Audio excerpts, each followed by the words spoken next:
Queremos ver cómo están siguiendo ustedes que analizan números, situaciones económicas nacionales, regionales, este momento de la Argentina. Bueno, estamos en una fase quizás de la más, o mejor dicho, de la menos estable de lo que va del gobierno de Milei, sin considerar obviamente los inicios de la gestión, pero estamos en un proceso en donde el programa económico ya no genera la confianza que generaba anteriormente, sobre todo en el mundo financiero, en donde la fuerza política del gobierno que había sostenido durante el 2024 también se está diluyendo con derrotas muy fuertes desde lo político, desde lo simbólico incluso, en el Congreso de la Nación, y con un equipo económico que está de alguna manera ratificando día a día la solvencia del programa, como le dicen ellos, pero al mismo tiempo tomando medidas también casi diarias como para intentar tapar algún bache que se va generando en el camino, ¿no?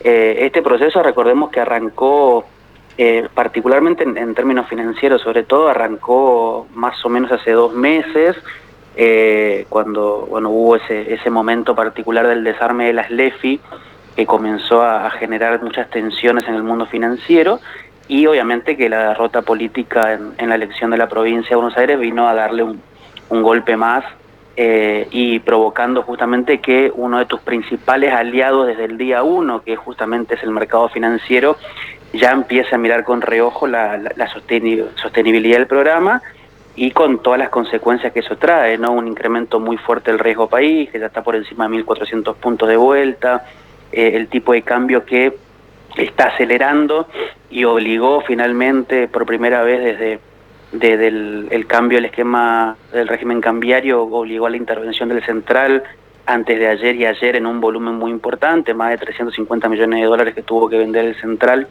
para volver a bajar el precio al techo de la banda, los bonos argentinos cayendo en doble dígito, muchos de ellos, el mercado de acciones argentinas vía Merval mostrando caídas que también son muy fuertes.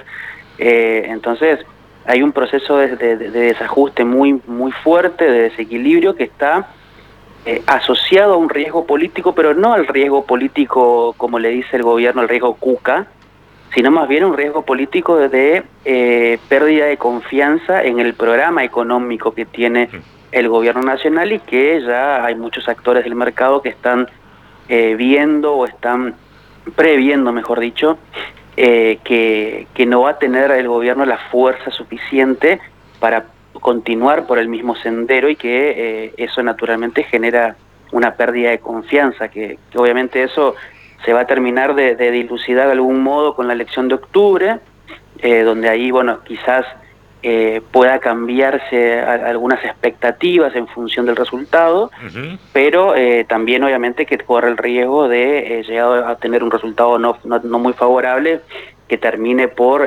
romperse definitivamente justamente la confianza del mercado en el programa económico, y de alguna manera produzca una profundización del escenario que estamos viendo hoy, que ya de por sí es malo, ¿no? Entonces, Sí, sin estamos duda. yendo hacia ese camino de insolvencia. Bien. Y en este sentido usted dijo, esto arrancó cuando se desactivaron y se desarmaron un sistema de que lo que reemplazó las LELIQ y ese tipo de títulos. ¿Por qué ese fue el momento que se considera que es el inicio un poco de la cuestión económica, no tanto lo financiero?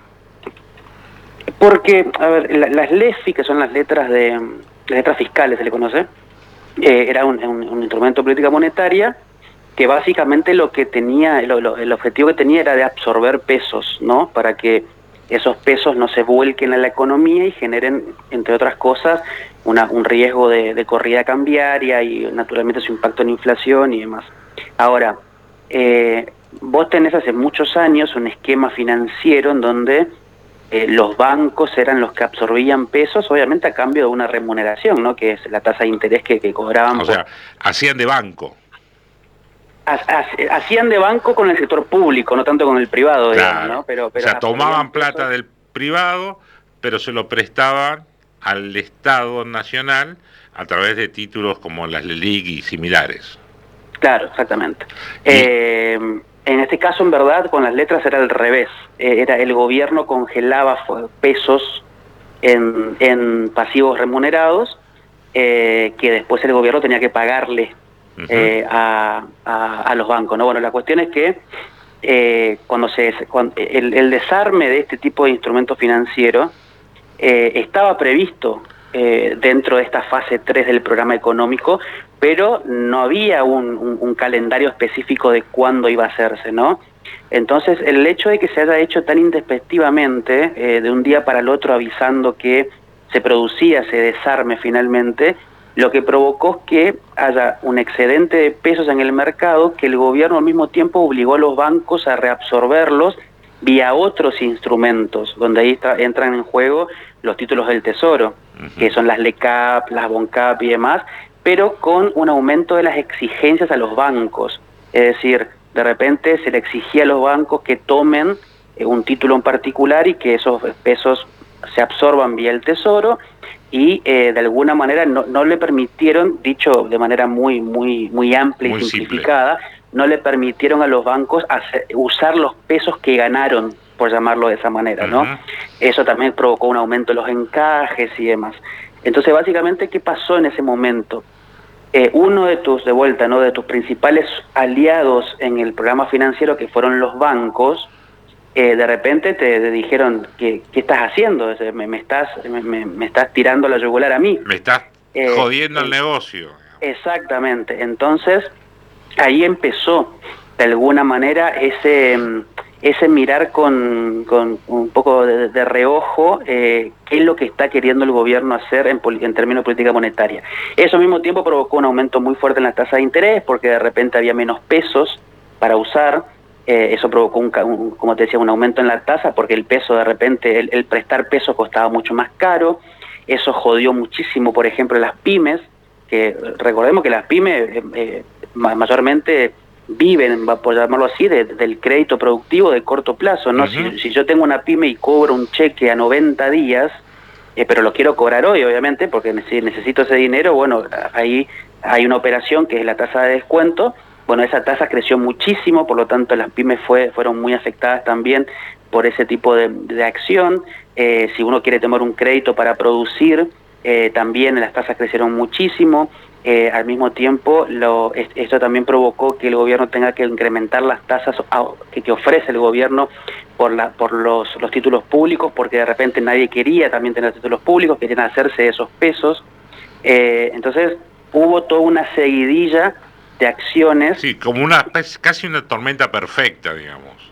Exactamente, que de alguna manera fue muy subestimada por el gobierno nacional, que entendió que estaban todos alineados al objetivo del gobierno y no previó, vamos a decirle, o no estimó de manera correcta la reacción que podían tener los actores paralelos, como los bancos, por ejemplo, ¿no? Y las consecuencias que eso tiene. Entonces, siempre decimos que el punto de partida de esta crisis actual es a partir de ahí, porque desde ahí arrancó justamente este proceso en donde todos los días había una normativa nueva en términos de política monetaria, todos los días había suba de tasa de interés, todos los días de repente el Banco Central también cambiaba los porcentajes de encajes para los bancos para obligarlos a guardar dinero, etcétera, etcétera, etcétera.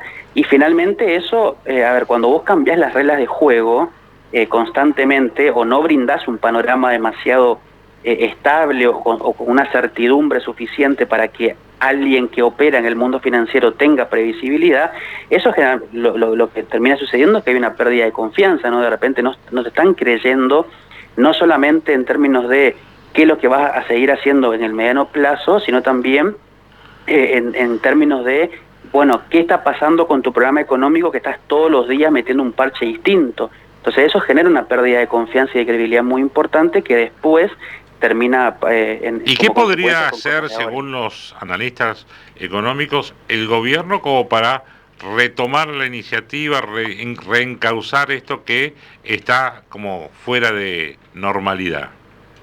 Bueno, la respuesta no es muy feliz, ¿no? Sacando de lado todo tipo de valoración social y hablando estrictamente en términos económicos, hoy por hoy la solución es incrementar el tipo de cambio, es hacer una devaluación nueva.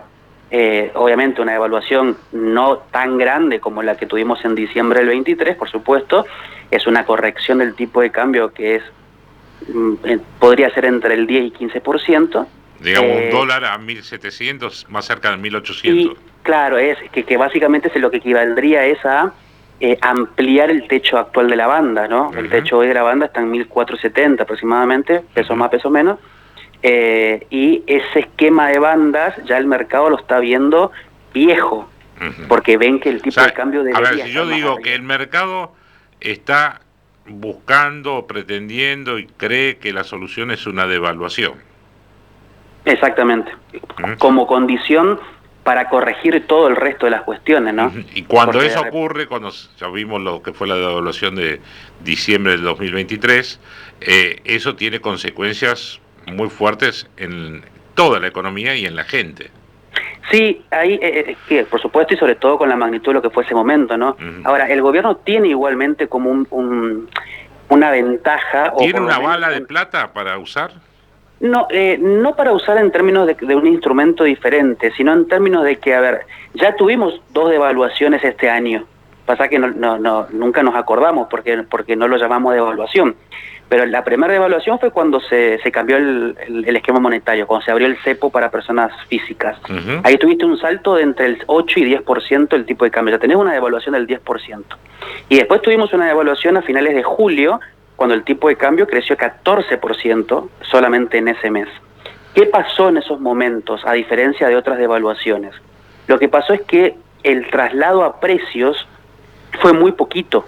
No se trasladó totalmente esa devaluación en precios. Porque de repente la sociedad no lo percibió como una devaluación tal, digamos. Sí los mercados, pero no así. No lo percibió la sociedad. En el supermercado no se notó casi. Exactamente, tampoco lo percibieron los formadores de precios.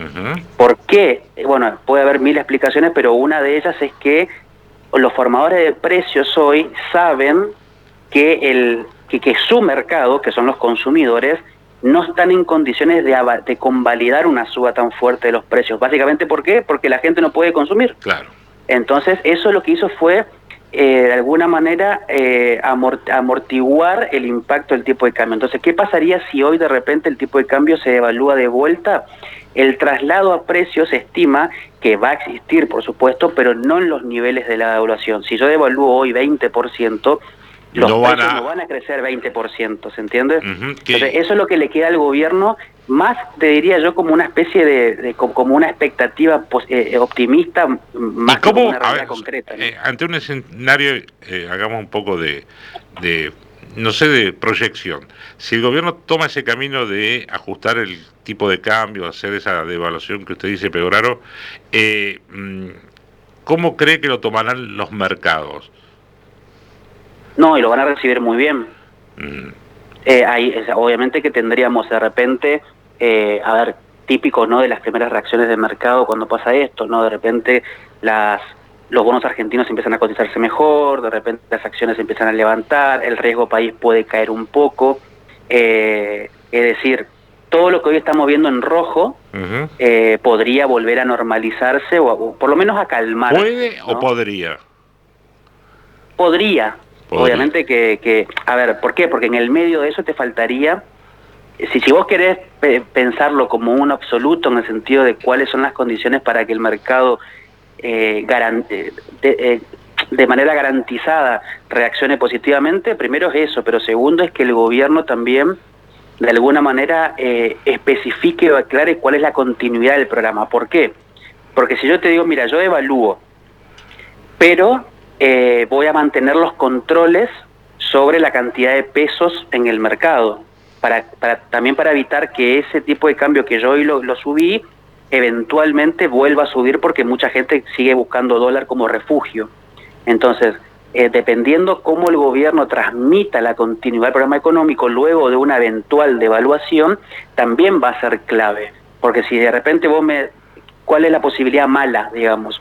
Que vos me digas, mira, te subo el techo de la banda, seguimos en un esquema de banda de flotación, pero te lo subo al techo, supongamos 1.800 pesos. Sí. Pero te endurezco los controles por ejemplo, a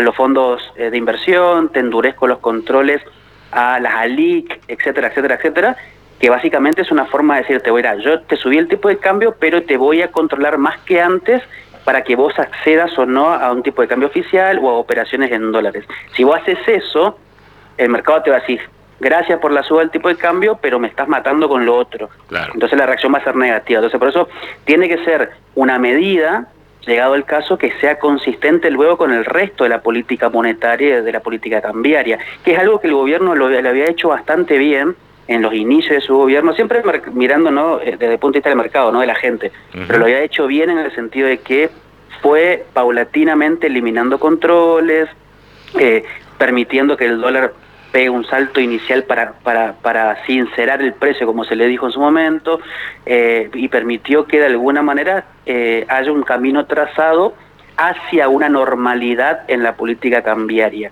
Esa normalidad o esa estabilización se rompió este último tiempo, y ¿qué pasó? Lo que vimos todos estos días, ¿no? Desde julio en adelante sube el tipo de cambio con bastante fuerza y el sumum de la situación, que es lo que vimos ayer y antes de ayer, con un dólar superando el techo de la banda. Y el problema acá, y te cierro con esto, es que hoy el gobierno sigue dando señales de que el programa no se cambia. De hecho, ayer el ministro Caputo, en la participación ahí en su streaming de preferencia, dijo, vamos a vender si hace falta hasta el último dólar que tengamos para defender el techo de la banda. Eso básicamente es una señal política, no económica, de que no va a permitir una devaluación. Ahora, entendemos que esa declaración tiene más un tinte electoral, claro, que un tinte de programa económico, porque si vos decís lo contrario, faltando 30 días para la elección de octubre, naturalmente vas a sufrir un golpe mucho peor del que sufriste hace unos días atrás en Buenos Aires, ¿no? Entonces entendemos que por ahí va un poco el manejo discursivo incluso del gobierno, pero que luego de octubre, dependiendo cómo sea el resultado final, bueno, esa expresión de Caputo, esa contundencia con la que habló ayer del esquema cambiario, puede modificarse o por lo menos aligerarse un poco de alguna manera. Veremos qué pasa hoy entonces. Pegoraro, muy amable en atendernos y darnos su opinión aquí para Radio 1 de Formosa, ¿eh? No, por favor, gracias a ustedes. Gracias. Licenciado Alejandro Pegoraro, director de Politicón, una consultora que desde el Chaco marca